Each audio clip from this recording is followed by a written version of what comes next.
Shabbat Shalom. Voilà, on va être bientôt avant Yom Kippour, le Shabbat avant le Shabbat Teshuvah, avant Yom Kippour. Et j'aimerais parler de la paracha de semaine et aussi de Yom Kippour. Une des choses qu'on a remarqué, c'est que dans Rosh Hashanah et dans Yom Kippour, on a le shofar. Et on sait que, c'est quoi ce shofar en vérité? J'ai vu un pirouge qui est magnifique et j'ai beaucoup aimé. Est-ce que vraiment le petit shofar de Rosh Hashanah et de Kippour, ça peut faire des changements? C'est quoi? C'est comme une personne avec des batteries. C'est quoi? Première chose, il faut savoir que le shofar, c'est une chose qui est très simple. C'est une chose qui n'est pas compliquée à faire. Chaque personne peut apprendre. En un quart d'heure, tu peux apprendre. C'est pas comme une trompette. Et le Baal Shem Tov dit en vérité, c'est quoi le shofar? C'est en vérité, c'est la façon de parler en dehors des mots. Quand une personne il arrive à Rosh Hashanah et aussi à Yom Kippour, on a un vrai problème. C'est qu'on va arriver au même moment qu'on arrive autrefois. Les mêmes fautes, les mêmes erreurs, les mêmes choses qu'on a fait. Et là, on va venir vers Hachem et on a honte. Et qu'est-ce qui se passe en vérité? Une personne, il n'a pas la force de parler. Il n'arrive pas. Je veux dire quoi? Tu vas raconter des histoires. Tu peux raconter des histoires à une personne que tu ne connais pas, mais à Hachem, tu vas raconter des histoires. Et qu'est-ce qui se passe à ce moment-là? On n'a plus de mots pour parler. Et tout à coup, il y a ce cri-là de papa. Papa, écoute-moi! Le shofar, c'est le cri. Pas pour rien, on fait le shofar à la fin de quoi? De Yom Kippour. Et aussi à Rosh Hashanah. Et ce cri-là, en vérité, on te dit, j'ai pas de mots pour te dire. Ça sort de moi. Et il te dit un exemple qui est très très magnifique. Il dit une fois, il y avait un fils d'un roi, que le roi il a décidé, une partie du pays, il va envoyer son fils. Et là-bas, le fils, il va s'occuper de l'endroit, et il va essayer de les rendre mieux. Et le fils, il va là-bas, il commence à venir, mais à la place de arranger les gens, ça fait le contraire. Il devient comme les gens. Il commence à mettre les longs cheveux, les habits, et tout d'un coup, il fait la soirée, il fait les fêtes comme tout le monde. Et un jour, il se dit, mais c'est pas possible. L'argent, c'est fini. Je vis comme un petit clochard. Je veux rentrer à la maison. Il prend la route, 2-3 jours, il n'a même pas de moyens pour payer vraiment, il va à pied, il est parti. Et il arrive à côté du palais, fatigué. Et le gars dit, qu'est-ce que vous cherchez? Je veux rentrer au roi. Je veux rentrer au roi. Et pourquoi? Il dit, mais je suis son fils. Non mais dis, arrête, écoute-moi. Des petits rigolos comme ça, on en a beaucoup. Hein. Pars d'ici. Mais je suis le fils du roi. Non mais écoute-moi. Si tu vas continuer à être ici, là, pas seulement tu ne vas pas te faire rentrer, on va te jeter en prison. Et le fils, qui se rappelait la façon comment il appelait papa depuis qu'il était jeune, il attend. Et à 5 h du matin, le papa il sort avec les chevaux. Et dès que le papa il sort, qu'est-ce qu'il fait? Il crie papa! Le père il dit c'est pas possible, je connais cette voix-là. Mais c'est ma voix de mon fils. Et il le reçoit, il rentre à la maison. Le Baal Shem Tov nous dit c'est quoi le shofar? C'est ce cri-là qu'il y a. Papa, je suis là. Et on sait que quand un père, un fils ne se comporte pas très bien, qu'est-ce qui se passe? Il y a une chose qu'il faut faire. Papa. Et le père, il commence à dire, ça le réveille. Et le Rabbi Yitzhak Baditchev, qu'on sait que c'était une personne qui tout le temps il trouvait des belles choses sur l'âme d'Israël. On racontait une fois à Yom Kippour, il trouvait un juif. Et le juif est en train de fumer à Yom Kippour. Et il vient le voir et il fait, dis-moi, tu sais que c'est aujourd'hui Yom Kippour? Il dit, bien sûr. Et lui, tu sais, est-ce que aujourd'hui tu sais qu'on n'a pas le droit de fumer pendant Yom Kippour? Il dit, oui, je sais. Et là, il lève les mains vers Hachem et il dit, regarde, tes enfants, même quand ils fument pendant Yom Kippour, mais mentir, ils ne mentent pas pendant Yom Kippour. Regarde-toi en Israël. Tout le temps, ils trouvaient des belles choses en Israël. Et lui, il dit en vérité, c'est quoi le shofar qu'il y a à Rosh Hashanah Yom Kippour? C'est la caméra. C'est une chose qui va nous rappeler des trucs spéciaux. C'est comme qu'une personne est mariée, et de temps en temps, il va avec sa femme, et il veut le rappeler avec l'album, le mariage, et l'amitié, elle rentre à la maison. les bons moments qu'on a passés ensemble, les vacances. Ça reprend tout. Et c'est quoi en vérité le chauffard? Ça nous rappelle Matan Torah. Matan Torah, il y avait quoi? Il y avait le son du chauffard. Et qu'est-ce qu'on a créé là-bas? On a créé là-bas Naaseh V'Nishma. Dès qu'on fait le chauffard, ça rappelle, en vérité, ça rappelle le moment de Matan Torah.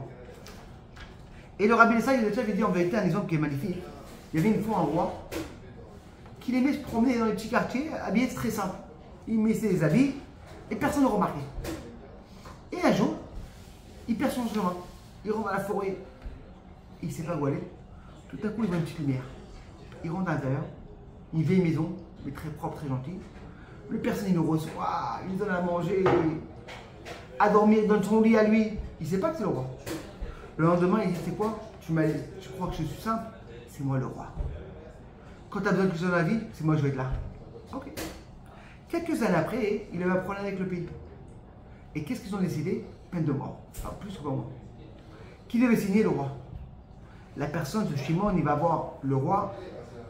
Il dit, je veux une chose, demander. Bien sûr, qu'est-ce que je demande?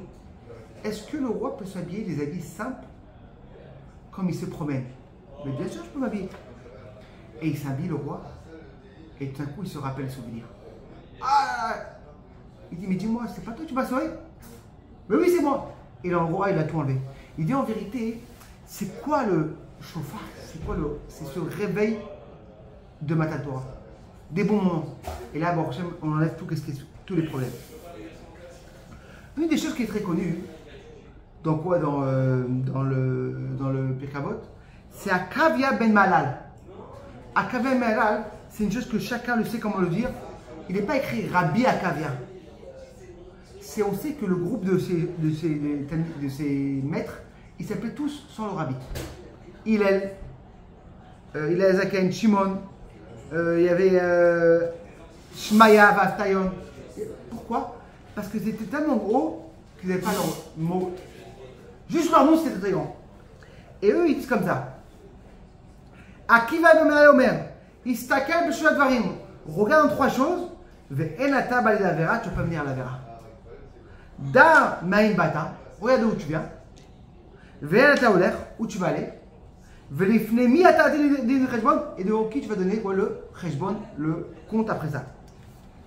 C'est-à-dire qu'en vérité, il veut te dire que toi tu vois le monde, tout est rose et magnifique, brillant. Non, on n'est rien du tout en vérité. Tout qu'est-ce que tu vois, la tava, le plaisir, c'est du rien du tout. On n'est rien à la fin. On vient d'une petite graine et on va se dire à la fin on va être à l'intérieur dans. Et en général, on a le minage de dire ça quand on prend une personne dans le cimetière. Maintenant, quand on voit la Mishnah, écrit comme ça, Istakel b'shua dvarim, regarde trois choses. Ve'enata ba, l'idée, tu ne peux pas venir avec la main, avera. Et le sage demande, c'est quoi le mot, la main de l'avera? Quoi, l'avera, elle a une main? J'ai jamais entendu la vérité. Et là, en vérité, c'est que la Torah te dit, l'avera, elle n'est pas tellement dangereuse comme la main de l'avera. Dans chaque avera, il y a une main. Et un exemple, quand une personne fait un régime, il va voir le docteur dit quoi? Deux choses à enlever à la maison. Le pain et le sucre. Très très bien. Et il va au magasin, il voit un gâteau, mais de gâteau magnifique. Sa femme dit, mais écoute-moi, on ne mange pas de gâteau à la maison. Il dit, non, tu sais quoi? On va acheter le gâteau, si un jour Tata vient de Jérusalem, on lui fait le petit gâteau avec le petit thé. Et là, en vérité, c'est quoi le problème? Tu as rentré à la maison un ennemi. Tu arrives le soir, fatigué, une journée dure. Et là, tout d'un coup, tu ouvres pour ouvrir l'aéronaute, comment on dit l'aéronaute? L'armoire, et tu fais le gâteau. Et là, c'est la guerre. C'est-à-dire qu'en vérité, quand une personne il veut réussir, qu'est-ce que tu vas faire maintenant? Même ne pas faire entrer le gâteau à la maison. On sait que la halakha du nazir, le nazir, il est quoi? Il n'a pas le droit de passer dans les champs de raisin. Et on raconte l'histoire avec Shimon Agibor. On raconte que Shimon Agibor, un jour, il était comme ça. Et il y a un lion qui arrive devant lui. il se bat contre le lion et il a éclaté. Et là, après ça, il dit quoi, hein? Le Navi raconte qu'il n'a même pas raconté l'histoire ni à son père ni à sa mère. Mais la Torah, le Navi raconte qu'il était avec lui, il était avec ses parents. Qu'est-ce qui s'est passé? C'est que ses parents sont passés devant le champ et il est parti autour. C'est-à-dire que, qu'est-ce qu'il fait en le Navi? Il rentre même pas dans le Tava. Et là, en vérité, c'est quoi le problème qu'il est? C'est que la Tava, le Tzera, la Vera, il a des mains. Même ça, faut que tu fais quoi? Attention, comme on dit, la chose qui a fait le plus peur dans le monde, c'est quoi? Que Google, elle va trouver une invention de lire les marchaos d'une personne. Et qu'est-ce qu'une personne il va réfléchir? Comment la jalousie? C'est-à-dire que, en vérité, c'est que comment ça commence en vérité le problème? Ça commence à la marcha. C'est que la Torah te dit, pour pas arriver à la Avera, c'est-à-dire qu'en vérité, qu'est-ce que tu vas faire? Même dans la marchava, la Avera, elle a des mains. Ah non, c'est pas grave, je fais rentrer le problème. Non, déjà d'avant, tu arrêtes. Pour même pas, parce qu'en vérité, qu'est-ce qui se passe? C'est que dans le Moar, ça commence dans la tête, et après ça, la Avera, ah non, la Tava, je la mets à côté. Non, il faut la complètement se séparer. C'est que quand une personne, il est en vérité, il a un régime, ne fais même pas rentrer les gâteaux à la maison. Ah non, je vais faire rentrer ici. Dès que tu fais rentrer les gâteaux à la maison, ça commence à avoir le problème. Comme on te dit, en vérité, quand on commence sur Chodesh Elul, c'est quoi? La Torah dit, Shoftim et Shotrim tel bechol sharecha. Tu vas mettre des juges et des policiers dans chaque porte. Ça, je demande quoi? Tu vas mettre à chaque porte des policiers et des gardes. C'est quoi bechol sharecha? Dans chaque porte de chaque personne à nous-mêmes. Dans notre yeux, dans nos oreilles, dans chaque chose. C'est-à-dire qu'en vérité, une personne va mettre dans chaque porte. Il y avait une fois le Maguid de Midrich, il avait un élève qui s'est plaint.